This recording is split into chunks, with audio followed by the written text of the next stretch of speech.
Esta es nuestra última intervención relacionada con el santuario en lo que tiene que ver con las cosas básicas, porque este es un tema tan amplio que no es agotado así por así.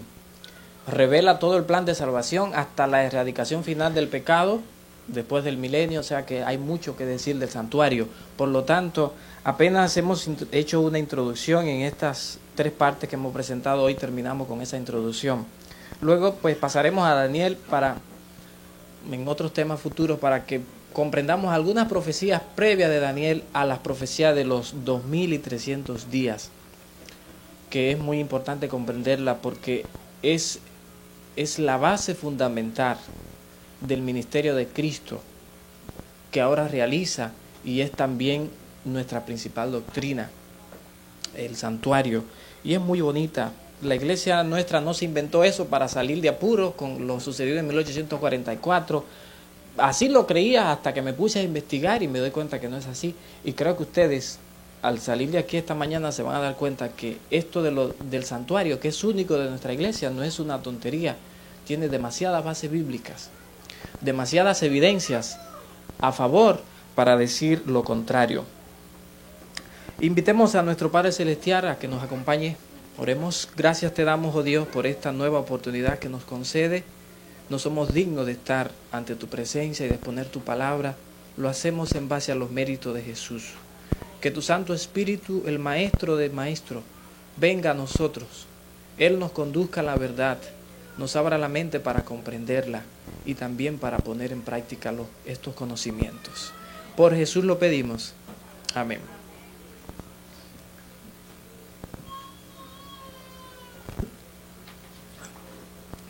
Yo voy a pedir a ver si hay puesto que los que están aquí, si son tan amables y pueden caber aquí en los asientos delante, y a pedirle a 2 diáconos a ver si me pueden mudar esto un poquito a la derecha.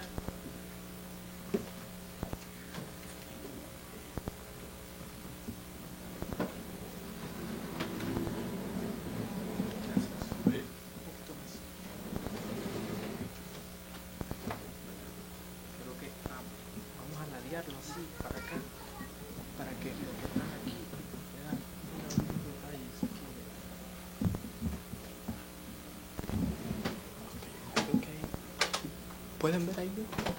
¿Pueden ver ustedes? Okay.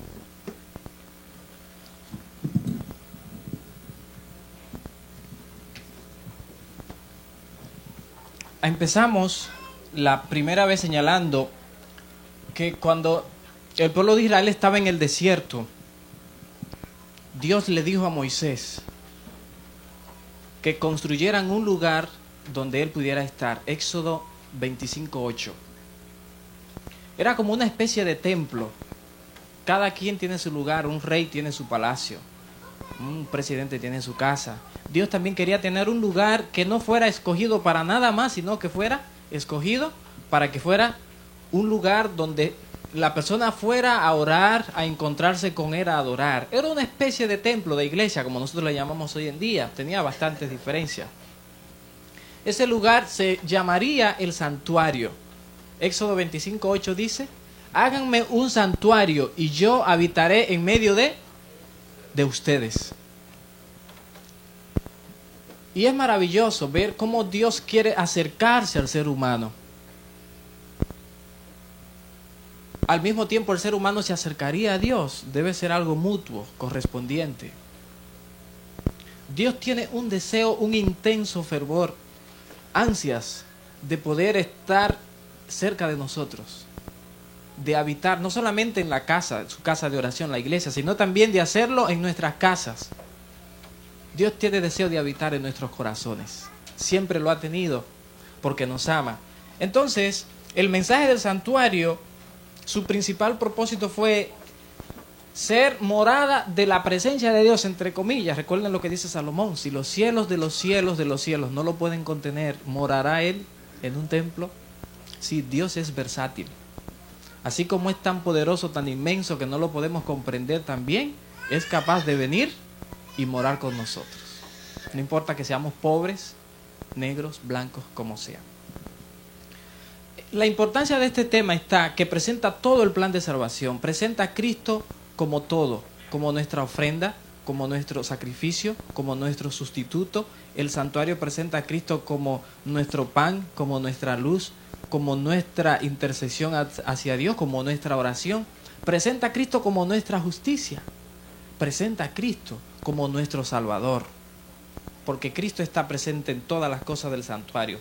A pesar de que este tema no ha podido ser comprendido en los tiempos de Pablo, de acuerdo a Hebreos 5, 10 al 14, él mismo tenía problemas, le decía, estas cosas debieron haberlas sabido y no la saben todavía.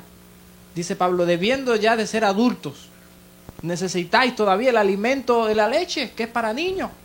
Eso está en Hebreos 5, 10 al 14. Este tema siempre en toda la historia ha tenido dificultades para comprenderse, no porque sea incomprensible, sino porque no le dedicamos tiempo, como me pasaba a mí con las matemáticas. Son mis ruinas, mis récords de nota. Hasta el último año, cuando si no la pasaba no iba a graduarme, así que me fajé y en 3 días aprendí lo que no aprendí en todos esos años, por falta de dedicación. Este tema puede ser comprendido con la ayuda del Espíritu Santo si le dedicamos tiempo. Es muy importante que lo hagamos. Entonces el santuario es un lugar donde Dios habita. Dios le pidió a Moisés que construyera un santuario. Dios mismo fue el arquitecto. De acuerdo a Éxodo 25, 9 y 25, 40, Dios le dijo a Moisés, yo te voy a presentar un modelo. Hazlo conforme al modelo, a la maqueta.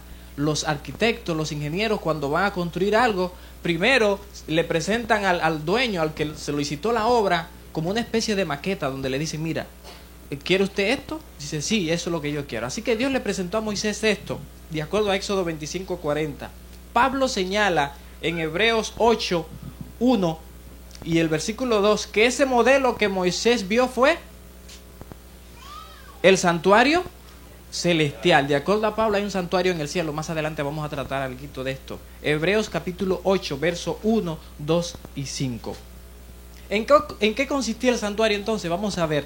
Si hay alguno que no estuvo en las otras presentaciones, todavía aquí me quedan. Y agradezco a José, que no sé si oró y hizo otras cosas para que nuestra copiadora funcionara. Aquí tenemos todavía algunos modelos para los que no habían asistido, no tienen o se les perdió. Así que si es tan amable, hermana Rodríguez, usted misma puede, y un diácono también que me ayude a repartirlo entre aquellos que no tienen todavía. Esto más o menos es un ejemplo allí, pues, de los principales muebles del santuario. Hay 7 partes muy importantes en el santuario que hay que destacar, porque ellas contienen el mensaje central de todo lo que hemos venido diciendo. Al entrar nos encontrábamos en el atrio. El santuario estaba compuesto de 3 partes. El patio, nosotros le llamamos la yarda, creo que los puertorriqueños, no sé si otras nacionalidades le llaman diferentes nombres. La yarda, el patio, ok. Esto era la parte de afuera, pero dentro estaba una especie de tienda. Recuerden que cuando el pueblo andaba por el desierto no tenían casas de concreto, sino eran como casas de campañas grandes.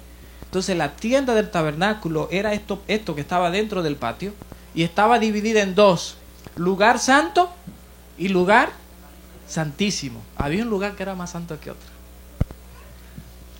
En el patio, que es el atrio, hay 3 cosas que queremos destacar. Lo primero es la puerta. Decíamos anteriormente y lo hemos repetido que Cristo es la puerta. Recuerden que este es el lugar donde Dios mora. La única puerta para poder llegar hasta Dios es Cristo. Yo soy el camino, la verdad y la vida. No hay otra forma. Ningún santo, Cristo es lo único. Entonces Cristo es la puerta. Al entrar encontrábamos el altar del sacrificio. Allí se sacrificaba los corderos y los animales que debían ser sin defecto que la persona llevaba. ¿A quién representa el Cordero de Dios? A Cristo. Y más adelante vamos a explicar por qué tenía que morir, para que todos podamos comprender. La persona que se acercaba allí no podía hacer el sacrificio, debía ser alguien especial, un sacerdote. El sacerdote debía hacerlo. ¿A quién representa el sacerdote? ¿Quién es nuestro sumo sacerdote? De acuerdo al apóstol Pablo, él es el que intercede por nosotros en el cielo. Luego de esto existía un lavacro, era una fuente donde las personas se lavaban. Para poder entrar al lugar santo había que lavarse. con mucha agua. ¿Quién es el agua de vida? Esto es un símbolo de Cristo y también del bautismo. Cuando usted acepta a Cristo como su salvador personal, entonces usted es bautizado en agua. El evangelio todo estaba señalado en el santuario. En las hojas que les he estado dando en estos temas hay algunos versos, y tengo más que se lo podría, a la persona interesada se lo podía dar. Luego se entraba al lugar santo, lugar muy especial. Por dentro estaba enchapado en oro. Las cortinas eran de 4 colores: azul, símbolo de lo infinito del cielo; estaba el blanco, símbolo de pureza; estaba también el color púrpura, símbolo de los reyes, de realeza, un color como medio vino por ahí; y estaba el color rojo, símbolo de la sangre. Todo era simbólico en el santuario, hasta las estacas de bronce. Entonces, en el lugar santo teníamos 3 mesas, 3 muebles: la mesa de los panes, 12 panes; el pan de vida. Esto es símbolo, el pan es el alimento que el ser humano necesita. El pan es símbolo de todos los alimentos, ¿right? Entonces, el pan de vida, ¿quién representa también? A Cristo. Juan 6:35. Teníamos también el candelero, que es una pieza bellísima, labrada en oro puro, que contenía 7 salidas, siempre estaba iluminando el santuario. Representa, ¿quién es la luz del mundo? Cristo. También representa al Espíritu Santo. Debía siempre estar alumbrando esta parte, porque el santuario se alumbraba con el candelero, o el candelabro, dicen otras versiones. Y teníamos luego, ahí cerquitita del lugar santísimo, el altar del incienso, que allí se quemaba un incienso aromático. Y eso, ustedes saben que el humo asciende arriba. Y de acuerdo a Apocalipsis, el incienso representa las oraciones de los santos. Pero esto, como dice incienso, quiere ver con intercesión. Y como está ante el arca, que representa el trono de Dios, el sacerdote intercedía ante el trono de Dios que estaba aquí por el pecador que había venido y había traído el cordero. ¿Están entendiendo un poquito? El sacerdote debía venir aquí a interceder por ese pecador que venía a traer un cordero para pedir perdón por sus pecados. Entonces, luego aquí, esto era muy sagrado, era el lugar santísimo, porque era la presencia de Dios, y Dios se manifestaba en el lugar santísimo, encima del propiciatorio, que era de oro macizo, de acuerdo a Éxodo y Levítico. Dios se manifestaba. Entonces se podía entrar solamente una vez al año el sacerdote, y esto se hacía una obra de limpieza, como vamos a ver más adelante. Hay algo que quiero destacar. El santuario tenía un propósito pedagógico, o sea, enseñarle al pueblo de Israel cuál es la obra que Cristo iba a venir a realizar. ¿Me entienden? Todos los detalles de lo que Cristo iba a venir a realizar estaban señalados en el santuario. Ahora, se tenía que sacrificar aquí todos los días 2 corderos, uno en la mañana y uno en la tarde. Eso está en Éxodo 29, 38 y 39. Repito, Éxodo 29, 38 y 39.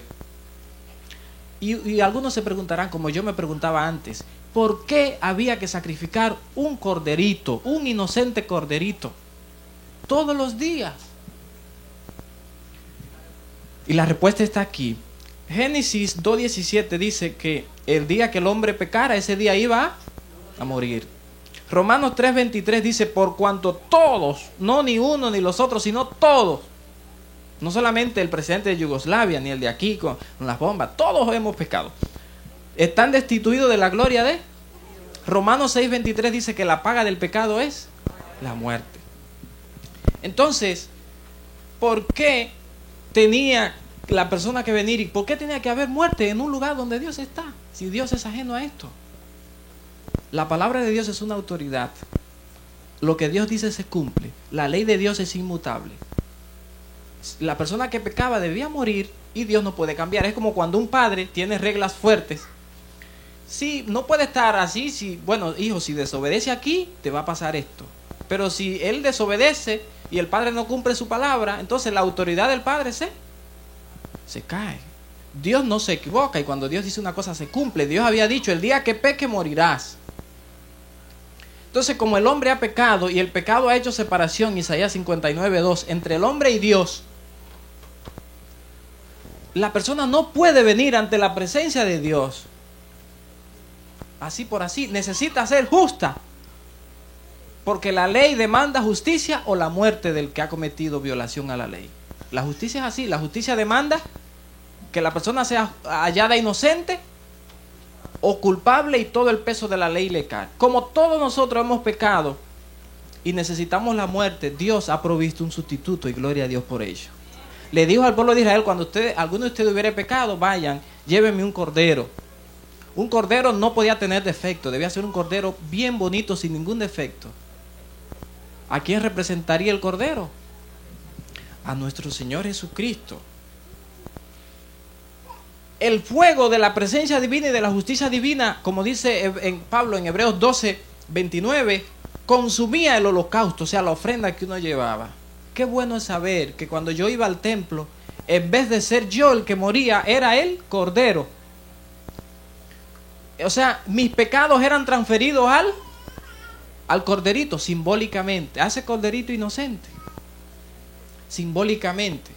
Así que yo podía tener acceso a la entrada de Dios, a la presencia de Dios, que Él moraba en su santuario. En Juan 1:29 dice que Jesús era el Cordero de Dios que quitaría el pecado del mundo. Los pecados suyos y los pecados míos. Pero para eso hay que creer. Había mucha gente que no creían en esto, no llevaban el Cordero aquí. Simplemente no creían en eso y cuando llegaba el día de la expiación morían. El que cree en Jesucristo, para acercarse a la presencia de Dios, Dios es fuego consumidor. El fuego de Dios, ¿a quién quema? Si uno cree en Cristo. ¿Sobre quién se descargó la justicia divina por los pecados del mundo? Sobre Cristo Jesús en la cruz. Así que esto representaría el sacrificio que Jesús iba a sufrir en la cruz. ¿Vieron ustedes lo que significa el cordero entonces? ¿Por qué tenía que morir un cordero? Porque como hemos pecado, nos toca la muerte. Y Dios en su misericordia nos ha dado una oportunidad, un sustituto. ¿Quién es ese sustituto? El cordero en el antiguo, pero en realidad el cordero, ¿quién es? Cristo. Qué maravilloso es Dios. Exige justicia, pero Él nos ha dado la justicia. Dios exige la ofrenda, pero Él nos da la ofrenda. Y lo que más me maravilla de esto es que Él mismo es la ofrenda. Yo no lo puedo comprender. Grandioso Dios, nos ama. Yo no veo a Dios como un Dios cruel que exige justicia, que si hace esto, que si mira esto, que si te pone esto. Veo un Dios de amor que está interesado en nosotros. Él ha provisto todo a fin de que nosotros podamos ser salvos. No nos podemos quejar, ¿verdad que no? Jamás. Entonces, esa era la razón por la que se debía llevar un cordero. Pablo en Efesios capítulo 1, capítulo 5, verso 2 dice que Cristo es nuestra ofrenda. Efesios capítulo 5, versículo 2. Dice Pablo que Cristo es nuestra ofrenda. Para tener acceso a la presencia de Dios también necesitamos ser lavados con nuestros pecados. Por eso después de creer en Cristo, le decía anteriormente, somos bautizados. Y tenemos libre acceso a nuestro Señor. Pero Dios es muy santo y nosotros somos muy malos. Necesitamos a alguien que interceda por nosotros. En Efesios 2, 1 y también versos 5 y 6, Efesios capítulo 2, verso 1, 5 y 6, Pablo dice que nosotros estábamos muertos en vuestros delitos y pecados, hasta que Cristo apareció y nos dio vida a través de su muerte. Así que ese cordero que se sacrificaba antes simbolizaba al Cristo que iba a morir en la cruz por los pecados suyos y por los pecados míos. Luego de esto se hacía todos los días, se sacrificaba un cordero en la mañana y un cordero en la tarde, por todos los pecados de Israel. Pero eso no significaba que todo el pueblo estaba perdonado. Cada quien necesitaba ir durante un día y llevar su ofrenda. Puede ser un corderito, podía ser una cabra, una paloma, todo animal que se llevaba, de acuerdo a Levítico capítulo 1, capítulo 2, capítulo 3 y 4, debía ser sin defecto, porque simbolizaban a Cristo que no tenía defecto. Todos los días. Habían gente que iban durante el año y entonces llevaban su ofrenda y eran perdonados. Porque así como se sacrificaba todos los días un cordero, repito, eso no significaba que todo el pueblo estaba perdonado. Se sacrificaban los corderos por el pueblo, pero hasta que el pueblo, cada quien llevara su su ofrenda. Es como Cristo. Cristo murió por los pecados de todo el mundo, pero no todo el mundo está perdonado, ni todo el mundo se va a salvar. Solamente aquel que va a Cristo es el que le vale el sacrificio que Cristo hizo en la cruz. De la misma forma, aquí, cuando se sacrificaba el cordero todos los días, el holocausto continuo, de acuerdo al libro de Levítico, pues la persona obtenía su favor cuando iba, en realidad. Habían algunos que no iban. Y entonces tenían problemas, muchos problemas, porque en el día de la expiación la persona era consumida por el fuego de Dios, era cortada de su pueblo. Había un día en el año en el que se podía entrar aquí dentro. Le llamaban, los judíos todavía le llaman el día del juicio, el Yom Kippur. Aquí es famoso, ese día ellos no hacen nada, por lo menos los que creen todavía en esas cosas. Ese día era precedido por 10 días de reflexión. Desde el día primero, el son de la trompeta, el día primero del mes Tisri, de acuerdo a lo que dice la Biblia, en Levítico capítulo 23 y Levítico 16. Todo el libro de Levítico 16 habla de eso. Levítico 23 también. Ese día se llamaba el día de son de trompeta. Se anunciaba que venía el día 10, el día del juicio, y que todo el mundo debía prepararse. Era como la voz de la trompeta, la última voz de alarma. La voz que decía que el juicio de Dios había llegado y que había que prepararse. Eso eran días de reflexión. El sacerdote tenía que santificarse, si no, la presencia de Dios lo consumía allí dentro. El pueblo tenía que arrepentirse. Si todavía quedaba algún pecadito sin perdonar, tenían que ir y arreglar sus cuentas con Dios, o si no, ese día eran fulminados por la presencia divina.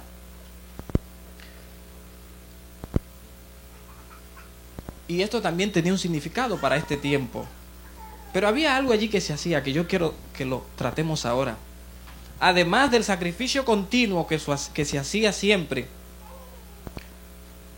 se hacía otros sacrificios especiales. Entre ellos, vamos a leer ahora el libro de Levítico, versículo 23, verso 29. Allí dice que la persona que no se afligía era muerto, cortada. A ver, ¿quién me lo lee? Levítico 23, 29. Otra persona, Levítico 16, 15 y 16.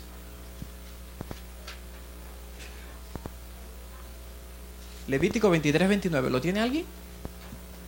Dice, porque toda persona que no se afligiere en este mismo día será cortada de su pueblo. Correcto. Ese era el día 10, el día del juicio. Para cuando un pecador iba aquí, eso fue un detalle que no le presenté, y llevaba su cordero, la sangre de ese cordero era derramada, pero también el sacerdote colocaba sangre de ese cordero aquí, en los cuernos del altar. O sea, la sangre contaminada, porque recuerden que ese cordero había muerto por el pecado de la persona que llevó. Entonces esa sangre era contaminada porque murió por los pecados, se hizo cargo de los pecados de la otra persona. Eso era, el sacerdote tomaba con su dedo de la sangre de ese corderito y lo colocaba en los cuernos del altar. Dice Levítico que también rociaba. Eso lo encuentran ustedes en el libro de Levítico, capítulo 4. Levítico, capítulo 4, verso 5, 6 y 7. Y el sacerdote ungido tomará de la sangre del becerro y la traerá al tabernáculo de reunión, y mojará el sacerdote su dedo en la sangre y rociará de aquella sangre 7 veces delante de Jehová hacia el velo del santuario. Y el sacerdote, dice el 7, Levítico 4, 7, y el sacerdote pondrá de esa sangre sobre los cuernos del altar del incienso aromático que está en el tabernáculo de reunión, etcétera, etcétera, etcétera. Eso representaba, eso contaminaba el santuario, esa sangre, porque era una transferencia. Yo pequé, pero mis pecados ahora van a ser transferidos a ese cordero. Y de ese cordero los pecados eran transferidos al santuario. Alguien tenía que hacerse cargo de ese pecado. Eran transferidos al santuario y eso contaminaba el santuario. Por eso el día de la expiación se hacía una ceremonia para limpiar completamente el santuario de los pecados que allí habían. Esa ceremonia, de acuerdo a Levítico 16, 15 y 16, consistía en lo siguiente. A ver, ¿alguien de ustedes Levítico 16, 15 y 16? Ok. El primero que lo encuentre lo puede leer, yo lo tengo aquí. 16, 15 y 16. Después degollará el macho cabrío en expiación por el pecado del pueblo, y llevará la sangre detrás del velo adentro, y hará de la sangre como hizo con la sangre del becerro, y la esparcirá sobre el propiciatorio. Eso es aquí, recuerden que es el día de la expiación, el propiciatorio, encima del arca del pacto. Y entonces dice el 16, así, Levítico 16, 16, así purificará el santuario a causa de las impurezas de los hijos de Israel, de sus rebeliones y de todos sus pecados. ¿Se contaminaba el santuario, sí o no? La Biblia lo dice.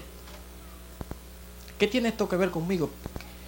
Yo estoy en este siglo, en New York, es moderno. Vine a la iglesia hoy. ¿Qué tiene esto que ver conmigo? Demasiado tiene que ver con usted.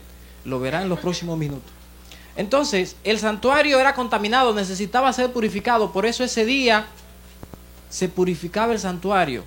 Todos los pecados, nada más los que eran confesados, que estaban aquí, eran erradicados a través de ese rito. Pero hay algo muy interesante también que sucedía. Ese día se escogían 2 machos cabríos. ¿Saben ustedes lo que son 2 machos cabríos? Más o menos, a ver, es familia de los chivos. ¿Saben? ¿Cuántos conocen lo que es un chivo? En inglés, ¿cómo se dice chivo? ¿Goat? Goat. Cabra. Se escogían 2 animales de esos. Debían también ser perfectos. De acuerdo a Levítico 16, 5 y 8.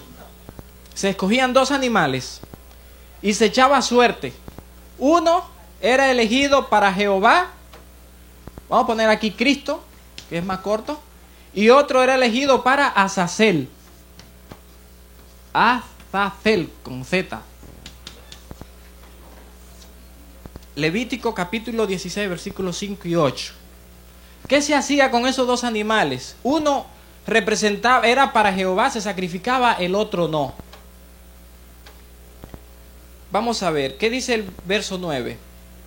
Y hará llegar a Aarón el macho cabrío sobre el cual cayere la suerte por Jehová. Ok, gracias, hermanas. Me va a seguir leyendo. Entonces dice que el macho cabrío sobre el cual cayó la suerte por Jehová, Aarón lo iba a acercar. ¿Qué iban a hacer con ese macho cabrío?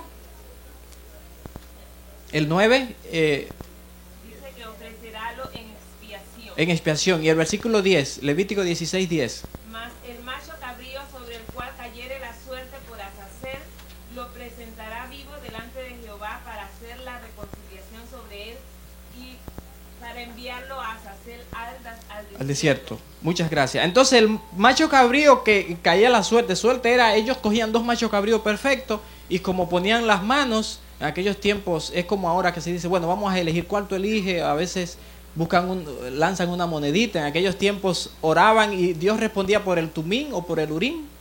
La suerte eran los 2 igualitos. Sin embargo, uno representaba a Dios y otro a Satanás. Y ustedes van a decir, ¿cómo es eso? Si eran los 2 perfectos, iguales, ¿cómo lo mismo puede representar a Dios y a Satanás? ¿Verdad que está extraño eso? Entonces, el que escogían para representar a Jehová o a Cristo, ¿qué se hacía por ese? Se sacrificaba para expiación. Pero el otro, el que se escogía para Azazel, se traía vivo ante la presencia del sacerdote. Vamos ahora a leer a Levítico 16, 20 al 22. No se desesperen. Esto tiene algo que ver muy, muy importante con nosotros. Demasiado importante. Tal vez ahora no lo comprendemos, pero vamos a ver qué esto significa. Levítico 16, 20 al 22. ¿Alguien lo tiene? Dice: y aquel macho cabrío, 16, Levítico 16, correcto, 20 al 22. Pero vamos a leerlo desde el 20, que estaba leyendo el 22. Cuando hubiere acabado de expiar el santuario, el tabernáculo de reunión y el altar, hará traer el macho cabrío vivo, recuerden, el que era elegido para Azazel. Y pondrá Aarón sus 2 manos sobre la cabeza del macho cabrío vivo, y confesará sobre él todas las iniquidades de los hijos de Israel, todas sus rebeliones y todos sus pecados, poniéndolo así sobre la cabeza del macho cabrío, y lo enviará al desierto por mano de un hombre destinado para esto. Y aquel macho cabrío llevará sobre sí todas las iniquidades de ellos a tierra inhabitada, y dejará ir el macho cabrío por el desierto. El término Azazel, ¿saben lo que quiere decir en la Biblia? La palabra Asa quiere decir fiero, cruel. Y él todas las palabras que terminan en él, los nombres en la Biblia, tiene que ver con Dios. Daniel, Dios es mi juez. Yesiel, pueblo de Dios. Misael, semejante a Dios. Estoy mencionando los nombres de los hijos míos porque me lo hay todo lo que termina en él. Samuel, Leuel. Él quiere decir Dios. Y Asal quiere decir fiero, cruel. Dios en minúscula. Entonces, Dios cruel. Eso es lo que quiere decir Azazel. Dios cruel. Dios fiero. Todos los analistas bíblicos están de acuerdo que este macho cabrío representaba a Satanás, a Azazel. ¿Y por qué Dios escogió dos machos cabríos perfectos, los dos igualitos, para representar a Cristo y Satanás si hay tanta diferencia entre los dos? Recuerden que Dios creó a Lucifer como perfecto. Yo no voy a detenerme a explicar esto, pero a menudo en la Biblia, como vivíamos en una de estas lecciones, se presentan animales, los mismos animales que representan a Dios y a Satanás. La serpiente representa a Satanás, pero hay una parte en la Biblia que representa a Cristo. Cuando Moisés la levantó, recuerden que todo el que miraba a la serpiente era sanado. El león representa también a Cristo y a Satanás. Las buenas características del león, fuerza, representa Cristo, su varonía, su reinado. Pero las características malas del león representan a el que anda como león rugiente, 1 de Pedro 5:8. Así que Dios no podía escoger un macho cabrío defectuoso porque él creó a Lucifer perfecto. Sin embargo, él se corrompió, se convirtió en Satanás. Entonces este cordero que simboliza a Satanás, ¿qué se hacía con él? Repito, primero, cuando yo pecaba, necesitaba acercarme a Dios, llevaba un cordero. Los pecados míos eran transferidos al cordero, pero el sacerdote cogía de la sangre de ese cordero muerto y los colocaba en los cuernos del altar. O sea, el pecado mío era traspasado al cordero, del cordero al altar, y del altar, ¿a quién eran traspasados? Primero se hacía expiación. Se hacía expiación y todo nuevamente volvía aquí, pero después, al final de todo, porque Satanás es el causante de todos los pecados, él es el responsable. Él es el autor intelectual del pecado, ¿verdad? Y el autor intelectual, cuando es hallado culpable, lleva más condena que los demás. Fue la mente maestra que maquinó todo. Satanás ha sido el autor del pecado, así que sobre él va a recaer, dice Levítico 16, 20 al 22, todos los pecados, los confesados. Todos los pecados confesados van a caer sobre Satanás y es llevado al desierto. El desierto, de acuerdo a Mateo 12:43 y Lucas 8:29, era el lugar de los demonios. Y el desierto también es un lugar deshabitado. Esto tiene relación con el milenio. Satanás, el macho cabrío, era llevado y era dejado solito allá en el desierto. Y ahí moría. Recuerden lo que la Biblia dice sobre el milenio. Este no es el tema ahora, pero esto tiene mucha relación. En un desierto, allí era. Pero, ¿qué simboliza eso? Si usted no había confesado su pecado, los pecados ni eran colocados sobre el cordero, ni del cordero eran traspasados al altar, ni del altar al sacrificio por Jehová, ni a Satanás, que era responsable de ello. El alma que pecare, esa morirá. La persona que no confesaba su pecado era responsable y por lo tanto la paga del pecado le tocaba morir.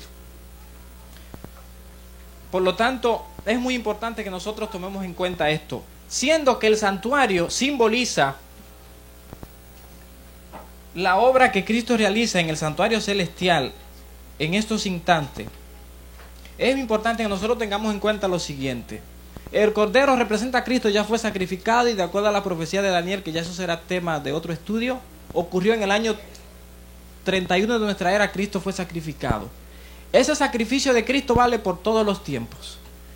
Luego Cristo pasó al lugar santo, donde intercede. Vamos a buscarnos y con estos versos ya finalizamos. Hebreos 9, 23 al 24. Hebreos, capítulo 9, verso 23 al 24. Si alguien lo tiene, lo agradezco que me lo lean. Hebreos 9, 23 al 24.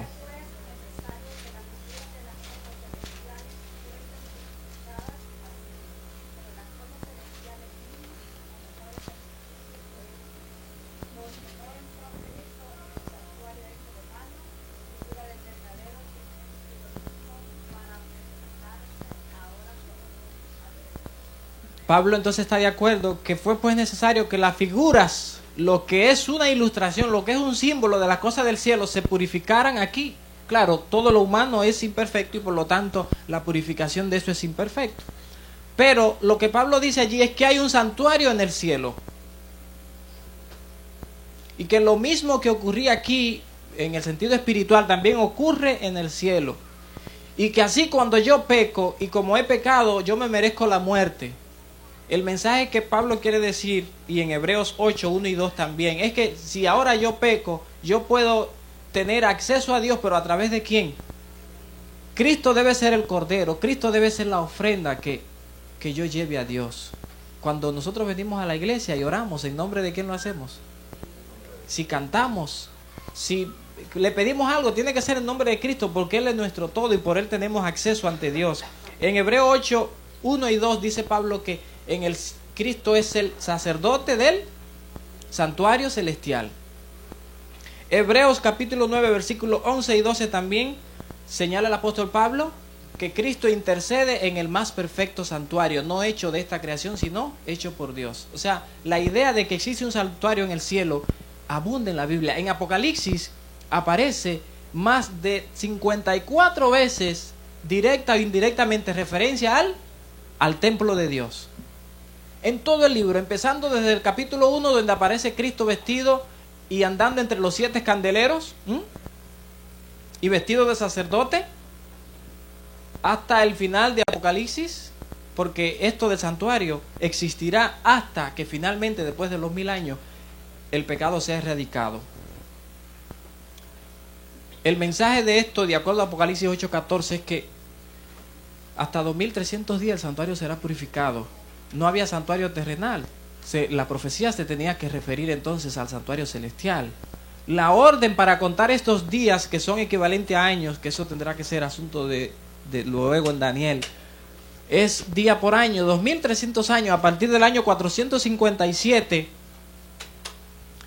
descontando allí los 490 años que nos llegan hasta la muerte de Cristo y hasta la muerte de Esteban, nos llevan directo a 1844, fecha en que, de acuerdo a la Biblia, comenzó el juicio investigador. Así como en el pueblo de Israel había un tiempo de reflexión donde la gente tenía que estar, porque era tiempo de juicio desde el día 1 del mes séptimo, del mes de Tisri, de acuerdo a Levítico 23, hasta el día 10. Esto nos indica que estamos viviendo en un tiempo en donde nosotros también debemos vivir en reflexión. Es un tiempo para que nos limpiemos. Es un tiempo para que nos preocupemos por las cosas espirituales, porque muy pronto llegará la última oportunidad. Y aquellos que hayan elegido a Cristo como su Salvador no tendrán problemas, porque Cristo es nuestro intercesor y a través de Cristo podemos tener acceso. Dice Pablo, y en Apocalipsis también 3:21, Efesios 2:6, que con Cristo hemos resucitado y también nos hemos sentado en la diestra de la majestad de Dios. En Apocalipsis 3:21, el que venciere le daré que se siente conmigo en mi trono, así como yo he vencido y me he sentado con mi Padre. Será un privilegio maravilloso. ¿Qué debemos hacer ahora? Vivimos en un tiempo entonces en el que Cristo debería ser nuestro amigo, Cristo debería ser nuestro compañero, Cristo debería ser el cantante que nos acompañe en la radio cuando vamos al trabajo. Cristo debería ser lo que nosotros miremos por la televisión. Porque de lo contrario entonces, ¿de qué estaremos llenando nuestras mentes? Cristo debe ocupar nuestro interés. Por Cristo deben hacerse los mejores sacrificios, porque Él es nuestro todo. Nos estamos acercando a un tiempo en el cual Dios va a manifestar su justicia. Este mundo será destruido. El que no haya confesado su pecado, la justicia del fuego divino va a caer sobre él. Pero el que lo haya confesado ya cayó sobre Cristo. Entonces nosotros, en un tiempo como este, no sabemos cuándo toque, de acuerdo al apóstol Pedro, el juicio debe comenzar por la casa de Dios. No sabemos en qué momento les toque tratar nuestros nombres. Si comenzó por los muertos que creyeron en el Señor y continuaría por los vivos, de acuerdo a lo que señala la Biblia en diferentes versos. No sabemos en el momento. Se verá la tendencia, lo que Cristo está haciendo en nuestra obra. Este trabajo va a seguir hasta el momento en que el Señor diga ya, hecho es. No sabemos cuándo será. Pero el mensaje del santuario es un mensaje de amor, no es un mensaje de miedo. Dios nos exige una ofrenda muy cara. Una ofrenda difícil para nosotros, pero Él la ha provisto, es Cristo. Y Él mismo es esa ofrenda, Cristo Jesús. Así que, hermanos, agradezcámosles a Dios por ello. Alleguémonos con confianza al trono de la gracia. Cristo Jesús intercede por nosotros. Y por favor, no tomemos el sacrificio de Cristo como un relajo. Bueno, Él me perdona ahora, me va a perdonar mañana. No, así como el pan es símbolo de alimento, Cristo, cuando vamos a Él, nos da fuerza para poder resistir la tentación. Que el Señor nos bendiga y que en Cristo Jesús podamos tener acceso al trono de la gracia.